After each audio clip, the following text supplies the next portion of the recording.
पुढची बातमी पाहूया। छगन भुजबळांनी बारामतीच्या मेळाव्यात शरद पवारांवर घणाघाती टीका केली होती, पण त्याला काही तासही उलटले नाहीत। तोच भुजबळांनी शरद पवारांचं घर गाठलं आणि मराठा विरुद्ध ओबीसी संघर्षावर तोडगा काढण्यासाठी पुढाकार घेण्याची विनंती भुजबळांनी शरद पवारांना केली। भुजबळांना आरक्षण प्रकरणी शरद पवारांना साकडं घालण्याची वेळ का आली असा प्रश्न आता राजकीय वर्तुळात चर्चेला जातोय।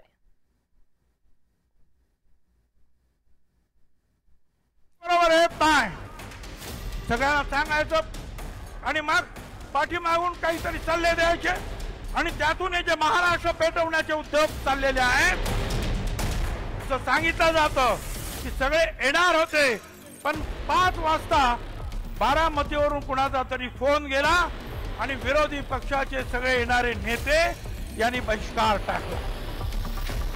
रविवारी बारामतीत झालेल्या राष्ट्रवादीच्या जनसन्मान रॅलीत भुजबळांनी शरद पवारांवर ही बोचरी टीका केली होती, पण या टीकेला काही तासही उलटले नाहीत। तोच सोमवारी सकाळी मंत्री छगन भुजबळ अचानक शरद पवारांच्या मुंबईतल्या सिल्वर ओक या निवासस्थानी पोहोचले, त्यामुळे राजकीय चर्चांना तोंड फुटलं। यामागे कारणही तसंच होतं। भुजबळांनी या भेटीविषयी ना अजित पवारांना सांगितलं, ना प्रदेशाध्यक्ष सुनील तटकरेंना कल्पना दिली। पवारांकडे जाण्यापूर्वीच भुजबळांनी केवळ प्रफुल्ल पटेलांना ही माहिती दिली होती।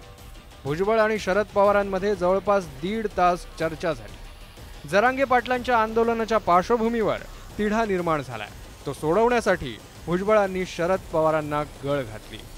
आणि मी त्यांना सांगितलं की तुम्ही बोलवले, तुम्ही सांगितलं तर सगळे मंत्री येणार, मुख्यमंत्री सुद्धा येणार, चर्चा होणार आणि तंग झालेलं वातावरण हळूहळू हे शांत व्हावं, हा या पाठीमागचा माझा हेतू आहे। यासाठी अर्थात मी कुणालाही भेटायला तयार आहे। उद्या मला जर असं वाटलं की राहुल गांधींना सुद्धा भेटलं पाहिजे किंवा प्रधानमंत्र्यांना भेटलं पाहिजे तर मी त्यांना सुद्धा भेटेल। मनोज जरांगे पाटलांनी ओबीसीतून आरक्षणाची मागणी केली आहे, तर जरांगेंच्या मागणीला भुजबळांसह ओबीसी नेत्यांचा विरोध आहे। या पार्श्वभूमीवर मराठा विरुद्ध ओबीसी असा संघर्ष पेटण्याची शक्यता नाकारता येत नाही। आता पवारांनीही मुख्यमंत्र्यांसह काही निवडक नेत्यांशी चर्चा करण्याची तयारी दर्शवली आहे। पवार साहेब पण म्हणाले की ठीक आहे, तुम्ही मीडियांना सांगा की आम्ही याच्यात राजकारण आणणार नाही, एवढा एक सामाजिक प्रश्न म्हणून जे आहे मी या 2-4 लोकांबरोबर चर्चा करून काय मार्ग काढायचा आहे त्याच्यावर आम्ही चर्चा करू। हे एवढं जवळजवळ आम्ही 1.5 तास बोलत होतो, कुठे कुठे काय काय झालं ते मी त्यांना सगळं सांगितलं। मनोज जरांगे पाटलांच्या आंदोलनामुळे मराठा आरक्षणाचा मुद्दा पेटलाय, त्यामुळे ओबीसी समाजात प्रचंड अस्वस्थता निर्माण झाली आहे। या सगळ्या वादात शरद पवारांनी घेतलेली अलिप्त भूमिका भुजबळांना खटकते। रविवारी बारामतीच्या सभेत भुजबळांनी ते बोलूनही दाखवलं होतं।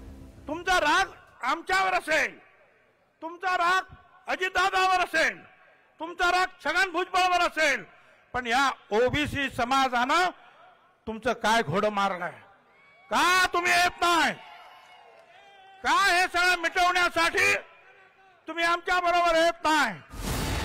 मनोज जरांगे पाटलांनी सगळे सोयरे अध्यादेश लागू करण्याची मागणी केली आहे, तर ओबीसी नेत्यांनी त्याला विरोध केलाय, त्यामुळे राज्य सरकार कात्रीत सापडलंय। या पार्श्वभूमीवर भुजबळांनी आता ओबीसी कार्ड बाहेर काढले, त्यामुळे आता आरक्षणाच्या मुद्द्यावर अंतर राखून असलेल्या शरद पवारांना घेरण्याची खेळी तर भुजबळांकडून केली जात नाही ना, अशीही चर्चा राजकीय वर्तुळात रंगली आहे। Bureau report, news 18 Lokmat. Manoj Jarange यांनी पुन्हा एकदा छगन भुजबळांवर तोफ डागली आहे। भुजबळ फक्त खुर्चीपुरता पाहतो आणि जातीचं राजकारण करतो असा आरोप त्यांनी केलाय। राज्यातील वातावरण केवळ भुजबळांनी दूषित केलं असून राज्यात दंगली घडवायचा त्याचा डाव असल्याचा गंभीर आरोपही मनोज जरांगे यांनी केलाय।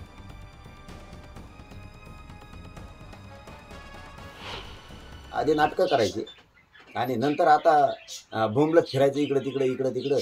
पहिल्यांदा नीट राहायचं ना, कशाला याला बहुतेक याचा असा डाव दिसतो। आता मीडियात सांगायचं मला शांतता राहिली पाहिजे, चांगलं राहिलं पाहिजे म्हणून मी याच्या त्याच्या दारूदारी भीक मागत हिंडतोय असं याला दाखवायचं, शांतता राहायची। बहुतेक याचा हे डाव दिसतो, शांतता शब्द वापरायचा आणि दंगल लावून द्यायची राज्यात। 100% छगन भुजबळचा हे डाव आहे आणि सरकारचा सुद्धा याला इकडे तिकडे पाठवायचा हात दिसतो। त्याच्या नरड्यात किती हात घाला तुम्ही, कोरडात नाही ना, त्याला कितीही द्या, ते कोणाचंच नाही. ते फक्त स्वतःचं घर कसं भरण, त्या तेलगी घोटाळ्यापासून आत्तापर्यंतचे घोटाळे केलेले, त्याचं घर कसं भरण, महाराष्ट्र सदन असे लय आहेत माझ्याकडं, तर लय गाबाळ आलेलं आहे त्याचं. ते फक्त स्वतःचं बघतो, स्वतःच्या घरच्याला खुर्च्या, त्याला खुर्च्या, एवढं पाहिजे, बाकी जातीचा उपयोग करायचा.